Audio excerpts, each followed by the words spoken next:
Atostogos Kirgizijoje. Nuostabios. Vienas žodis. Nuostabus. Žmonės puikus. Žinoma, ko aš ten važiavau, tai aišku, ne kažkokios civilizacijos, o pažiūrėti tai, kas dar yra tikra. Tikrų yra ten daug dalykų. Yra žmonės, pirmiausia, maistas labai geras, aviena man labai patinka, o Kirgizai daro ypatingus tokius ir plovus, tokius kaip guliašus. Mes susėdom tenai su draugais, nes gamtoj šviesos nėra, elektros nėra, odų daug labai. Žodžiu, tokios palapinėlės kirgizietiškos, ten aviganiai tokie vaišingi. Jie iš karto tau neša sūrius, neša visokį sviestą, varškę, viską neša. Parūgus varškėnės, karštą buvo. Žodžiu, mes tas varškės ir nevalgėm ir galvoju, nevalgysiu šiaip pieno produktų, mane virškina ir žinoma, tenai suvirškino gerai labai. Todėl, kad kai yra tas visai kitas klimatas ir valgai vieną, mes su jais šnekučiuojamės. Aš taip iškityliu, tai išneku, tai toks labai, o vienas kirgizas, toks humorus, tokius visokius pasakoja, viedinius anekdotus. Ir mums labai, taip nekaip, nelabai priima, nes nelabai taudis tas mentalinis skirtumas, gal tiesiog mentalinis skirtumas.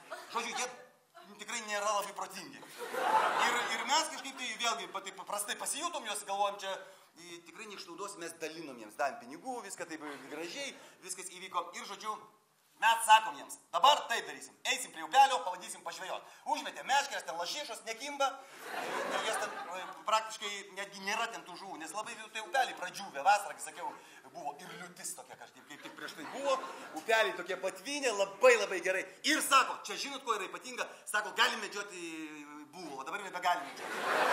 Ir žodžiu, o aš esu medžiotas, taip norėsi pamedžiot, tai sakau, sugadintas, bet sako, mes turim tokius rezervarus, kur auginam, tenai galima ir nuvežė tenai prie to, nuvežė žvėreliai, tokie įmitė geri, galvoju, jis sako, įmitusių nešauk, nes čia besilaukiančios patelės, žodžiu, tai sako, ką šaut, ką nešaut, kaip išvyšė, kaip daryt.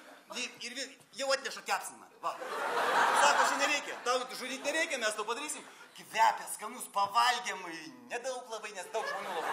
Kirgizai bandomis tokiamis, ne bandomis, bet tai kaujomis. Jie tokie, žodžiu, fantastiška. Ir kas man labai patiko, vaisiai, kirgizietiški vaisiai, tokie, tokios slyvos, tokios žyrai, tokie, kokie kirgizijai vaisiai iš viso. Ką mes kalbame apie vaisius, ten nėra vaisių, todėl kad ten dynios.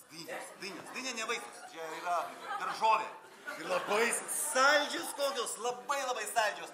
Prisivalgėm, dar arbūzai irgi neblogi tokie. Bet aišku, aš arbūzų taigi nevalgau. Dynės valgiau.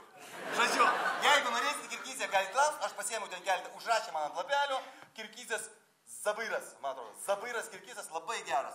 Ir tarp kitko atsivežiau netgi truputėlį jos tokio vytintos jų mėsos, labai skani, labai gera. Žodžiu, jeigu norėsit, kreipkitės, aš esu Kirgizų draugas.